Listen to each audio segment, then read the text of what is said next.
is going on, everybody? It is NTC back again for another episode of Overwatch Weekly. I have a decent amount of stuff to talk about today, so let's jump right into it with the first thing, which has to do with the Overwatch BCRF collaboration. Obviously, we had Pink Mercy back in, I believe it was May, that we got her. And that, you could buy that skin, you could buy some of the merch, you could watch the streams, donate to the streams, whatever, all that kind of stuff. So they have now, because it is Breast Cancer Awareness Month, come out and they have told us what the donation, the over $12.7 million donation, is being used for with the BCRF. So there's three critical programs that they're doing: the BCRF Precision Prevention Initiative, the BCRF Translational Breast Cancer Research Consortium Award, and there are 25 annual BCRF research grants. So the Precision Prevention Initiative, it will fuel innovative prevention research to reduce the incidence of breast cancer, including creating new tools and tests for improved screenings and diagnostics. And these programs will advance the understanding of inherited risk and pursue population-based genetic risk assessment to help those deemed at risk before the disease takes place. If you want full details on any of this stuff, it's in the description, but I'm just going to try to get through these kind of quickly. The Translational Breast Cancer Research Consortium Award, it'll launch 5 new clinical trials this year, and those are going to be within a consortium comprised of 19 medical institutions and nearly 200 investigators, aimed at accelerating new treatments for patients with breast cancer. And then the research grants are going to focus in a bunch of different areas. The studies are broken down. 26% of them are about treatment, 23% about tumor biology, 19% about biomarker discovery, 13% about disparities, 13% about metastasis, 3% about hereditary risk, and 3% towards early detection. So there's 25 research grants, and they are all put into one of those categories. So that is the basics of all of this. Sorry, it's early. If you want to read more, I'll link in the description, but obviously it's not game news, so I figure people don't really care that much. But it's cool, it's good. So that's that. Next, we have some news about the Roadhog changes. These come from Jeff Kaplan directly from the blog. There's a post by a user named APPE3, APPE3, and he says, "So the hog changes." That is the name of the post, and he says, "Are they coming along nicely? I hope we get updated on this soon. If they aren't coming to the PTR for a bit, thanks." And Jeff Kaplan gave 3 words: hopefully this week. So here we go. Hopefully this week we will get some Roadhog news, but until then, we're just gonna wait. The next thing I want to talk about is something that I already made a video on, but I wanted to talk about it here just because I didn't talk about it in Overwatch Weekly, and that is the LEGO Bastion set. It's a Blizzard exclusive. It is based off of his Omnic Crisis set, or Omnic Crisis skin in the game. I made a video on it when I learned about it last Wednesday, because I couldn't talk about it in Overwatch Weekly because it was already out. Yeah, the difference between now and the last video I made is that I have it now. It's pretty good. A little overpriced, I would say, but that comes from, in my opinion, from the price that it costs to ship. If it didn't have the shipping price, I don't think it would actually be that badly overpriced, but it's pretty nice. It looks good on my desk, which is where I have it, my little desk buddy. So yeah, if you want to pick it up, links in the description. You can hear me playing with it right now. That sounds bad.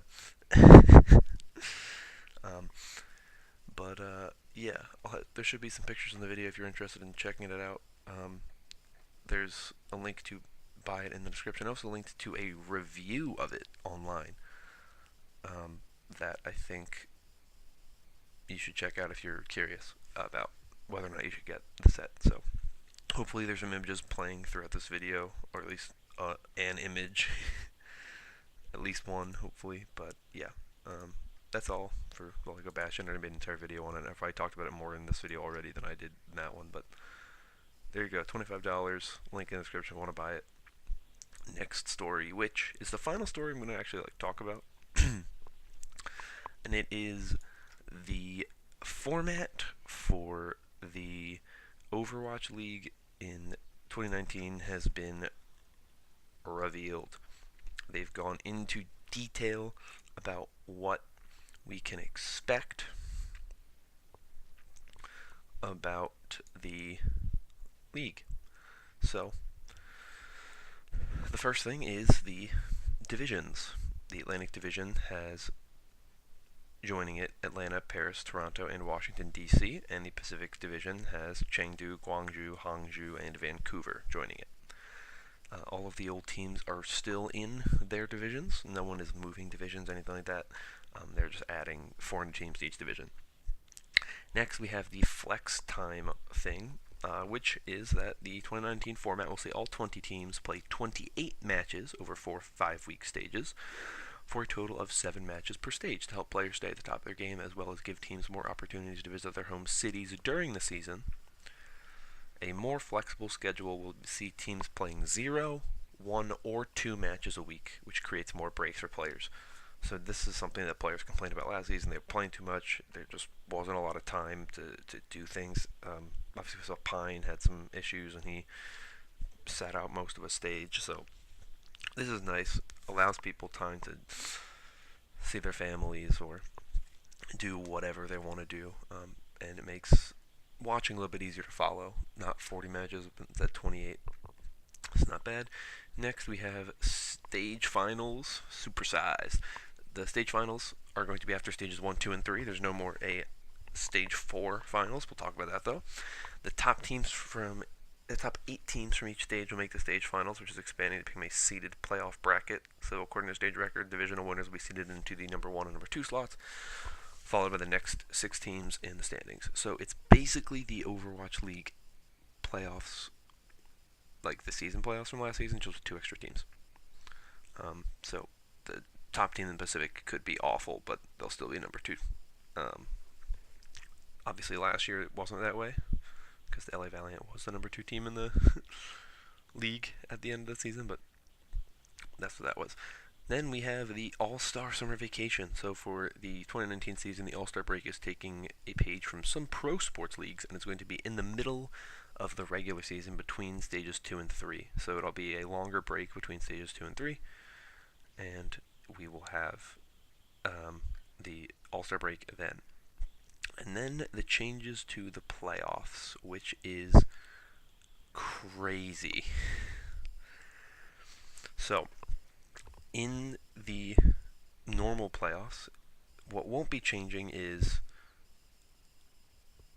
that the divisional champs will be the numbers 1 and the 2, and then the 4 teams after that in the standings, regardless of division, will get in.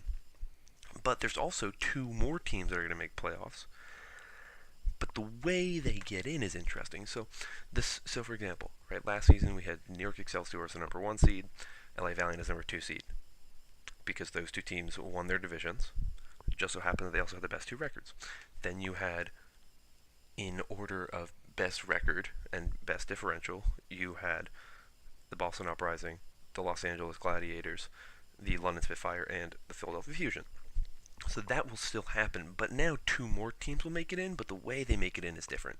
So 2 additional teams will make it into the playoffs based on the results of a play-in tournament following stage 4, which pits the 7th through 12th place teams in the overall standings against one another in a win-or-go-home bracket. So that makes me think it's not like the normal playoffs. It's going to be like a stage playoffs. So you lose 1 game, not 1 map, 1 game and you're out. It's not like the playoffs are best of 3. What this means is teams that are stronger late in the season, that are stronger in the meta, will make it in, as opposed to a team that maybe was really good at the beginning and then just, managed to be the 7 seed because they were like really good at the very beginning of the season and then fell off. So that's that. And that is all we have on that. A little side note, we know about the Toronto team giving us some information on the 24th of this month, um, which I believe is next Wednesday. So next Wednesday they'll give us some information about their team. But that's really all I got there. There's been some stuff with the player tracker, so if you want to check that out, feel free to do that. But that's everything I have for you. If you enjoyed, consider liking and subscribing. Helps out a ton. Thank you for watching. I'll see you all in the next one, and I'm out. Peace.